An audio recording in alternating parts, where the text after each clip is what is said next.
हाय, welcome back. आज हम जानेंगे flag pattern, triangle pattern and it's conditions. इससे पहले आप जान गए कि डाउ कॉन्सेप्ट से कैसे ट्रेड किया जाता है और डिमांड एंड सप्लाई क्या है, right.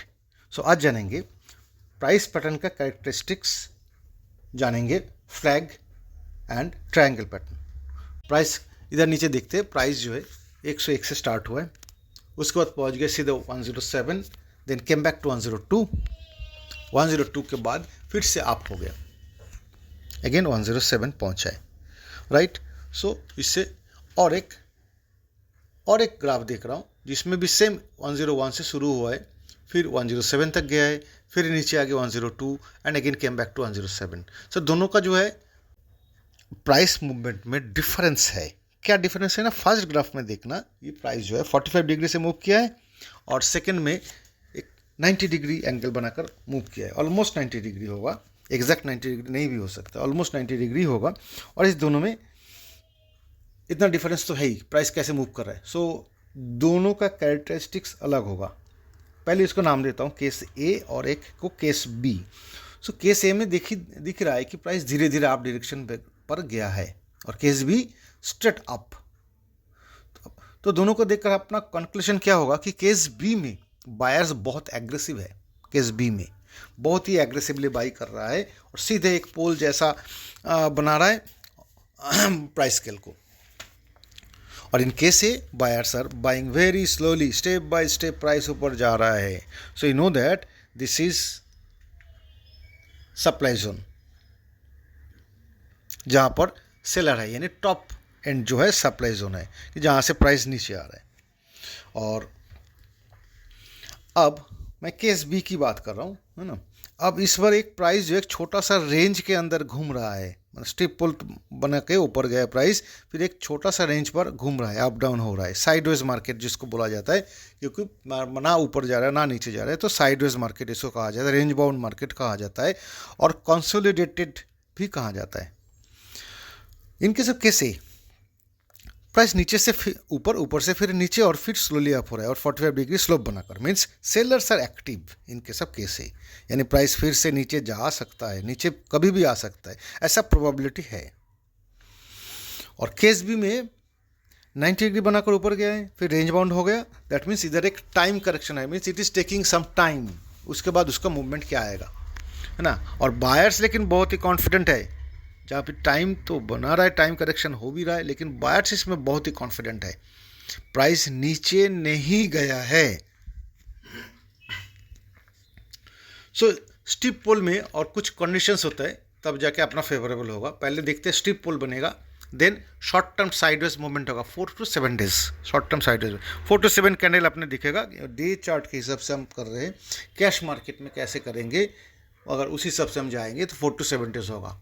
Volume should be high to confirm breakout, मतलब जब अगर कभी ब्रेकआउट हो, ऊपर होगा या नीचे जो भी हो, उसमें एक बड़ा सा वॉल्यूम बनेगा और फ्लैग ऐसे ही बनेगा, कंटिन्यूएशन पैटर्न में फ्लैग बनता जाएगा, किसी ना किसी एक शेप में ऑलमोस्ट सिमिलर वे मूव करता रहेगा, एक कंटिन्यूएशन पैटर्न में बनेगा। इस रेंज बाउंड के समय छोटा छोटा वॉल्यूम पर बनेगा, क्योंकि सेलर्स रिस्पॉन्स नहीं कर रहा है। I am talking about case B. जब भी मार्केट रेंज बाउंड में होगा, वॉल्यूम पर हमेशा छोटा छोटा बनता रहेगा, क्योंकि मार्केट नीचे लेने में सेलर्स इंटरेस्टेड नहीं है, पैसा दिख रहा है और दे आर वेरी वीक। अगर हेवी सेल होगा तो मार्केट नीचे जाएगा, लेकिन बायर्स इधर सस्टेन कर रहा है पिछले 4 से 7 दिन तक, 4 से 7 दिन तक जो है इधर ही सस्टेन कर रहा है। So expect a breakout in price. Okay, एक एग्जांपल से हम इसको समझ लेंगे, जैसे कि बांग्लादेश और श्रीलंका अगर फाइट करता है, तब क्या होगा, फाइट तो चलता रहेगा, लेकिन अगर अमेरिका श्रीलंका पर अटैक करता है तब क्या हो सकता है। You can imagine it easily. America Sri Lanka को एक अटैक के बाद ही उधर ही सस्टेन करेगा और उसके बाद सीधे ऑक्यूपाई। सो इधर एक स्टीप पुल, देन सस्टेन और फिर से एक ब्रेकआउट, और एक इम्बैलेंस क्रिएट हुआ है। इम्बैलेंस ऐसा स्थिति से जहां इम्बैलेंस क्रिएट हुआ है due to difference in strength, उधर फाइट ज़्यादा देर तक नहीं चलेगा। एक स्टिप पुल, उसके बाद एक फ्लैग पैटर्न बनेगा, then wait for a big breakout volume bar and then a breakout. अब इसको कैंडलस्टिक से हम समझ सकते हैं, लेकिन इधर लाइन चार्ट से हम समझेंगे क्या क्या होता है और कैसे बनता है।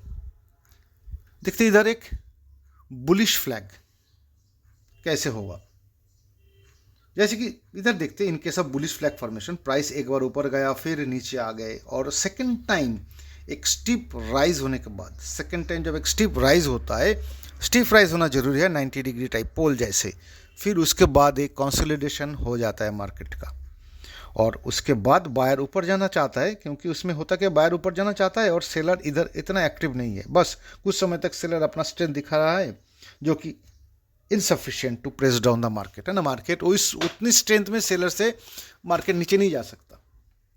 सो रिजल्ट क्या होगा, एक ब्रेकआउट होगा, ऐसे ही जाएगा।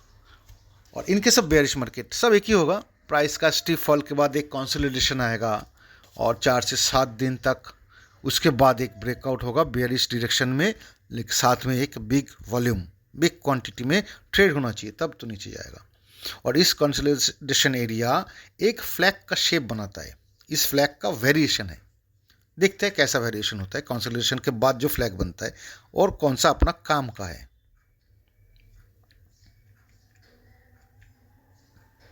See this only 2 flag pattern हमारे लिए इंपॉर्टेंट होगा, sliding good flag and perfect flag, जो कि नीचे दिख रहा है, और बाकी सब किसी काम का नहीं है। लेकिन हमें इसको याद रखना कि ऐसा फ्लैग हमारा किसी काम का नहीं है। और क्या होता है इसका वेरिएशन, जैसे कि नंबर 1 उसमें कंसोलिडेशन स्टेज जो है टू लॉन्ग, 4 से 7 के बाद भी कंसोलिडेट होते रहा है, तो वो इसको छोड़ देते, ये अपना थ्योरी में नहीं आएगा। देन नंबर 2 देखते हैं, फ्लैग बनते बनते बीच में एक बार प्राइस जो है ड्रिफ्टेड टू लोअर, नीचे आ गया था प्राइस, नहीं होगा, इसको भी कैंसिल। नंबर 3 जाते हाफ मस्ट फ्लैग, मैंने शुरुआत में ही प्राइस एक बार ड्रिफ्ट हो गया था, उसके बाद जो है साइडवेज मूवमेंट हो रहा है, ये अपना किसी काम का नहीं है, कहीं भी जाए मार्केट इस थ्योरी में नहीं आएगा। नंबर 4 इसमें पोल तो बना है लेकिन स्टीप पोल नहीं है, पोल बना है 4 to 7 साइडवेज, 4 to 7 डेज के लिए साइडवेज भी रहा होगा, लेकिन पोल स्टीप नहीं है ना। So leave it. देन देखते एकदम बिल्कुल लास्ट वाला, लास्ट में क्या है, number 7 unsustained flag, top line breakout होते हुए नहीं दिखाया गया है इसमें, वो नीचे आ गया है। सो इसके ऊपर अपना इस थ्योरी में हम नहीं जाएंगे। बनते से 5 और 6 दोनों जो है हमारे लिए यूजफुल है, जब कंसोलिडेशन पार्ट इस टाइप का एक शेप बनाता है, तब टॉप मोस्ट पॉइंट एक स्ट्रेट लाइन के अंदर आएगा, यानी टॉप मोस्ट पार्ट पर एक स्ट्रेट लाइन ड्रॉ करना है, और उस लाइन का प्राइस पर हमारा बाई एंट्री होगा। सामने एक बिग वॉल्यूम बार चाहिए। और नंबर 6 बिल्कुल लास्ट जो पहला है, is a perfect flag. Number 5 और 6 को हमेशा याद रखना है। सी दिस, ये एक कंसोलिडेशन मार्केट का एक पैटर्न है। इधर एक ट्रायंगल पैटर्न, इसमें प्राइस नीचे से ऊपर, ऊपर से फिर नीचे, है ना, नीचे से फिर ऊपर, ऐसा मूवमेंट हुआ है, और इसमें एक सप्लाई जोन और ग्रेजुअली नीचे आया है, और डिमांड जोन भी ऊपर जा रहा है। देखते हैं इधर जैसे बायर्स जोन इधर है और सेलर जोन इधर है, लेकिन एक स्टेज में धीरे धीरे नीचे आ गया है। और नीचे आने का मतलब क्या है, फर्स्ट क्लोजिंग से सेकंड क्लोजिंग जल्द हो रहा है, और सेकंड के बाद थर्ड क्लोजिंग और भी जल्द हो रहा है। तो इसमें सेलर एंड बायर दोनों जो है एग्रेसिव है। एग्रेसिव मतलब कोई बाई जल्दी करना चाहता है, कोई सेल भी जल्दी लेना चाहता है, ऐसा कोई भी इंतज़ार नहीं करना चाह रहा है मार्केट में। 5 बार ऐसा अगर प्राइस मूव करता है, this is 5 wave converging structure. 5 बार अगर मूव होता है, 5 दिन डे चार्ट के हिसाब से 5 दिन ऐसा मूव होता है, तो 5 वेज कन्वर्जिंग स्ट्रक्चर बनता है, क्योंकि वो एक सिमेट्रिकल ट्रायंगल शेप बना है। दिस इज सिमेट्रिकल ट्रायंगल, ऊपर और नीचे से लाइन खींचते हुए हम देखेंगे। इसमें ब्रेकआउट किस तरफ होगा इसका हमें कोई अंदाजा नहीं मिलता है। In any way this is not a part of double top और डबल बॉटम और फ्लैग और पोल पैटर्न, किसी में नहीं आता ये। So now here buyer and seller both are aggressive. जब दोनों साइड से इक्वली प्रेशर क्रिएट हो रहा है, तब क्या हो सकता है, दोनों साइड जब इक्वली प्रेशर होगा, we cannot know who is stronger, मतलब कौन ज़्यादा स्ट्रॉन्ग है हमें कैसे पता चलेगा। सब हमें करना क्या है, हमें एक बिग वॉल्यूम बार का इंतज़ार करना है, क्योंकि 5 वेव कन्वर्जिंग स्ट्रक्चर बन गया है।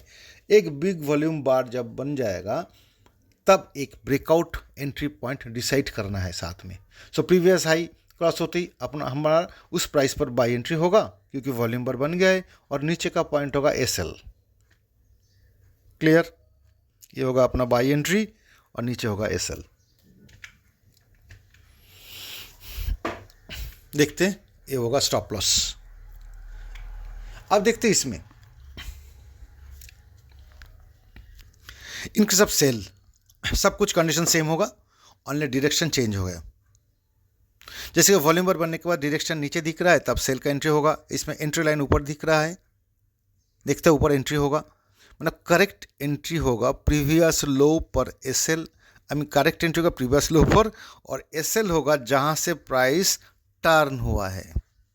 वे सब डे और आवर्ली टाइम फ्रेम पर ही काम करेगा। Do not try this on 5 minutes time frame. I repeat, do not try this on 5 minute time frame. ये ओनली कैश मार्केट में इसका सबसे अच्छा काम करता है, बाकी और जगह पर काम करता होगा, वो आप बैक टेस्ट करके आप देख लेंगे, राइट। अब देखते हैं नेक्स्ट पैटर्न, और भी पैटर्न बनता है। जैसे ट्रायंगल का वेरिएशन कैसा कैसा होता है, एक तो देख लिया हमने पहले, दोनों तरफ से दोनों का ही जल्दी है ना, buyers and seller both are aggressive. लेकिन इसमें देखते पहला है असेंडिंग ट्रायंगल। इसमें क्या है, सेलर्स का लेवल एक लाइन पर है, सेलर्स एक लाइन पर है, आई रिपीट, मतलब एक लेवल प्राइस लेवल पर एक्टिव हो रहा है, उस रेट पर मिलते ही सेलर सेल कर रहा है। लेकिन बायर जो है एग्रेसिवली बाई करना चाहता है, और भी एग्रेसिव है, जल्द जल्द बाई कर रहा है, प्रीवियस लो पर आने से ही पहले वो बाई कर ले रहा है ना। लेकिन मार्केट रेंज बाउंड में है, लेकिन मार्केट भाग नहीं रहा है। ये हो गया असेंडिंग ट्रायंगल। एक नेक्स्ट आता है डिसेंडिंग ट्रायंगल। उसमें क्या, सेलर्स आर एग्रेसिव, लेकिन बायर्स इज वेटिंग, है ना। बायर्स अपना प्राइस पर जब तक लो नहीं होता तब तक बाई नहीं कर रहा है, और सेलर प्रीवियस हाई से पहले ही सेल कर रहा है, जो भी प्राइस मिले उसी में सेल कर रहा है। सो एक बिग वॉल्यूम पर जब बनेगा तब हमें ब्रेकआउट दिखेगा। सो इसको रिमेंबर, इसको याद रखने के लिए देखना पॉइंट, सेलर्स असेंडिंग में क्या है, sellers are present at level, seller बैठे हैं, buyers are getting aggressive, high volume at the breakout area, जब ब्रेकआउट आएगा एक हाई वॉल्यूम के साथ। डिसेंडिंग ट्रायंगल में क्या है, स्लाइड में पढ़ रहा हूँ, sellers are getting aggressive, buyers are present at this level, buyers are present हमेशा, high volume at the breakout area. इसके साथ और भी शेप आता है, जैसे कि wedge shape triangle, follow this, buyers का डिमांड ऊपर तक जहाँ पहुँचा, सेलर्स एक्टिव हो गया, फिर प्रीवियस लो तक पहुँचने से पहले बायर फिर से एक्टिव हो गया, यानी बायर्स अब इंतजार नहीं कर रहा है। देखना कैसे कैसे जा रहे हैं। सेकेंड टाइम सेलर्स जो है थोड़ा सा लेट हो गया टू बिकम एक्टिव, है ना। सेकेंड टाइम जो है सेलर्स थोड़ी देर बाद ही एक्टिव हो रहा है, मतलब प्राइस थोड़ा सा और ऊपर जाने के बाद सेल कर रहा है, और प्रीवियस लो आने से पहले बायर बाई कर रहा है, और लेकिन बायर उससे पहले बाई कर ले रहा है। सो प्रीवियस हाई उससे भी ऊपर जाने के बाद सेलर्स एक्टिव हो रहा है, प्राइस थोड़ा सा बढ़ेगा तब सेल करेंगे, और थोड़ा सा बढ़ेगा तब सेल करेंगे, और थोड़ा सा बढ़ेगा तब सेल करेंगे। ये कुछ सेलर्स का मेंटेलिटी। बायर्स क्या है, जितना भी अवेलेबल इस प्राइस पर ले रहा है, बाई हो रहा है, उससे पहले और कोई बाई कर रहा है, उससे भी पहले यानी और हाई प्राइस में कोई और बाई कर रहा है, ऐसा ही कुछ चल रहा है। सो एक्टिव फॉर्मिंग 5 वेव एक ब्रेकआउट पोजीशन बन गया। इसमें buyers are more active than sellers, एक बिग वॉल्यूम बार बनने के बाद मार्केट में एंट्री होगा। तो this is next is last symmetrical triangle, the last one symmetrical triangle, है ना। इसमें क्या है, मार्केट डायरेक्शन समझना पॉसिबल ही नहीं है, इसलिए भी prepare for both the direction, क्योंकि दोनों तरफ से ही जो है जल्दी है। So for next 3 to 5 days आप कम से कम 15 डिफरेंट चार्ट पर ऐसा शेप को जो है आइडेंटिफाई करेंगे, और उस ट्रायंगल का आउटपुट देखेंगे, ताकि समय आने पर आपको इस टाइप का शेप आइडेंटिफाई करना इजी हो जाए। So practice is very much important, right. Okay, thank you.